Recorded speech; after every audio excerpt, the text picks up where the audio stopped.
Los mecanismos encefálicos del comportamiento y la motivación es el sistema límbico y el hipotálamo. Con eso podemos decir que el control del comportamiento es una función asignada al sistema nervioso en su integridad.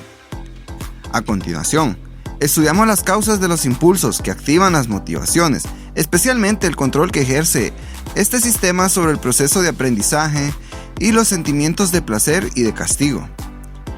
Estas funciones del sistema nervioso asientan sobre todo en las regiones basales del encéfalo, que en su conjunto reciben denominación general de sistema límbico, lo que quiere decir sistema limítrofe. La expresión sistema límbico se ha ido dilatando para referirse a todo el circuito neuronal que controla el comportamiento emocional y los impulsos de las motivaciones. Un componente fundamental del sistema límbico es el hipotálamo, con sus estructuras afines. Posee vías de comunicación de doble sentido con todos los estratos del sistema límbico. A su vez, tanto el hipotálamo como sus estructuras más afines envían señales eferentes en tres direcciones. Número 1. Dirigidas sobre todo a las áreas reticulares del mesencéfalo, la protuberancia y el bulbo raquídeo, y desde estas regiones hacia los nervios periféricos pertenecientes al sistema nervioso autónomo. Número 2. Superior, hacia muchas zonas altas del diencéfalo y el telencéfalo, especialmente los núcleos anteriores del tálamo y las porciones límbicas de la corteza cerebral. Y número 3, hacia el infundíbulo hipotalámico para controlar, al menos en parte, la mayoría de las funciones secretoras de la neurohipófisis y la adenohipófisis. Dentro de las acciones del hipotálamo encontramos la regulación cardiovascular, que incluye cambios en la presión arterial y en la frecuencia cardíaca.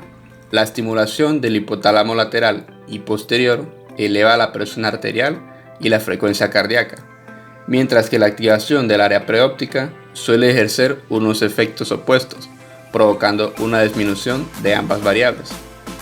También tenemos el área preóptica, que se ocupa de regular la temperatura corporal. Un incremento de esta variable en la sangre circulante a través de dicha área aumenta la actividad de las neuronas sensibles a la temperatura, mientras que su descenso la reduce. También la regulación del agua corporal por el núcleo supraóptico, que libera vasopresina cuando los líquidos corporales están demasiado concentrados, hacen que se estimulen las neuronas de estas zonas.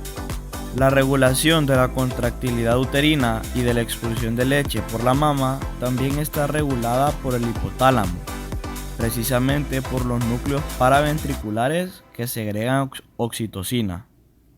La secreción de esta hormona aumenta la contractilidad del útero al tiempo que contrae las células mioepiteliales alrededor de los alvéolos mamarios. Al final de la gestación se segregan cantidades grandes de oxitocina, y este fenómeno sirve para favorecer las contracciones del útero más tarde. Siempre que el bebé succione el pecho, estimulará la producción de leche. La regulación digestiva y de la alimentación, la estimulación de diversas zonas hipotalámicas hace que un animal sienta un hambre enorme, un apetito voraz y un profundo deseo de buscar comida. Una región vinculada al hambre es el área hipotalámica lateral. Su lesión a ambos lados del hipotálamo hace que el animal pierda su impulso de alimentarse, y en los núcleos ventrolaterales está situado un centro que se opone al deseo de comida, llamado centro de la saciedad. El núcleo arqueado del hipotálamo contiene al menos dos tipos diferentes de neuronas que, cuando son estimuladas, conducen a un aumento o una disminución del apetito. Otra zona del hipotálamo incluida dentro del control general de la actividad digestiva son los núcleos mamilares, que regulan al menos parcialmente los patrones de muchos reflejos de la alimentación, como lamerse los labios y deglutir. Hablemos de la función del hipocampo en el aprendizaje. El hipocampo surgió como una parte de la corteza olfatoria. Esta corteza desempeña una función esencial para determinar si van a ingerir un alimento concreto, si el olor de un objeto particular indica peligro o si el aroma resulta atractivo desde el punto de vista sexual, lo que les lleva a tomar unas decisiones que tienen una importancia de vida o muerte. Se supone que el hipocampo se convirtió en un mecanismo neuronal crítico para la adopción de decisiones. Una vez que estuvieran asentadas estas capacidades para tomar decisiones críticas, cabe pensar que el resto del encéfalo también comienza a apelar al hipocampo con este fin. Pero, ¿cuál es el mecanismo que motiva este proceso? Se ha propuesto que el hipocampo aporta el impulso que produce la traducción de la memoria a corto plazo en memoria a largo plazo. Es decir, el hipocampo transmite señales que parecen condicionar en la mente la repetición constante de la información nueva hasta que tenga lugar su almacenamiento permanente. La amígdala es un complejo constituido por múltiples núcleos pequeños, situados inmediatamente por debajo de la corteza cerebral en el polo anteromedial de cada lóbulo temporal. Posee abundantes conexiones de doble sentido con el hipotálamo, así como con otras zonas del sistema límbico. La amígdala recibe señales neuronales desde todas las porciones de la corteza límbica, así como desde la neocorteza de los lóbulos temporal, parietal, occipital y en especial desde las áreas auditivas y visuales de asociación. Debido a estas múltiples conexiones, esta ha sido calificada de ventana por la que el sistema límbico se asoma para ver el lugar ocupado por la persona en el mundo. A su vez, la amígdala transmite señales hacia las siguientes estructuras.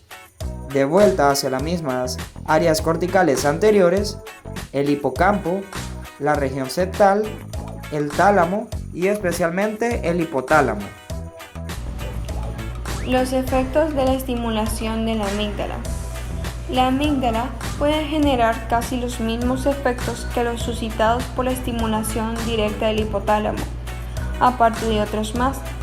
Las acciones que nacen en la amígdala y a continuación se envían a través del hipotálamo incluyen las siguientes: aumentar o disminuir la presión arterial, acelerar o frenar la frecuencia cardíaca, incrementar o reducir la motilidad y las secreciones del aparato digestivo, la defecación o la micción, la dilatación pupilar o rara vez su contracción, la piloerección, la secreción de diversas hormonas hipofisiarias, sobre todo de las gonadotropinas y la corticotropina.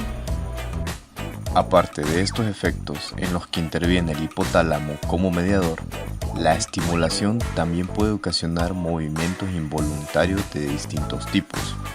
Entre estos tipos figuran movimientos tónicos, como levantar la cabeza o inclinar el cuerpo, movimientos circulares, en ocasiones movimientos rítmicos clónicos y distintos tipos de movimientos vinculados al olfato y la alimentación, como lamerse, masticar y deglutir. Por añadidura, la estimulación de determinados núcleos amigdalinos es capaz de dar lugar a un patrón de cólera, huida, castigo, dolor intenso y miedo semejante al patrón de ira provocado desde el hipotálamo. Según se describió antes, la activación de otros núcleos amigdalinos puede producir reacciones de recompensa y de placer. Finalmente, la excitación aún de otras porciones más de la amígdala puede generar diversas actividades sexuales como las siguientes: erección, movimientos de cópula, eyaculación, ovulación, actividad uterina y parto prematuro. Decimos que el sistema límbico es un sistema formado por varias estructuras cerebrales que regulan las respuestas fisiológicas frente a determinados estímulos, es decir, en él se encuentran los instintos humanos. Entre estos instintos encontramos la memoria involuntaria, el hambre, la atención, los instintos sexuales, las emociones, por ejemplo, placer, miedo, agresividad, la personalidad y la conducta. Está formado por partes del tálamo, hipotálamo, hipocampo, amígdala cerebral, cuerpo calloso, septo y mesencéfalo.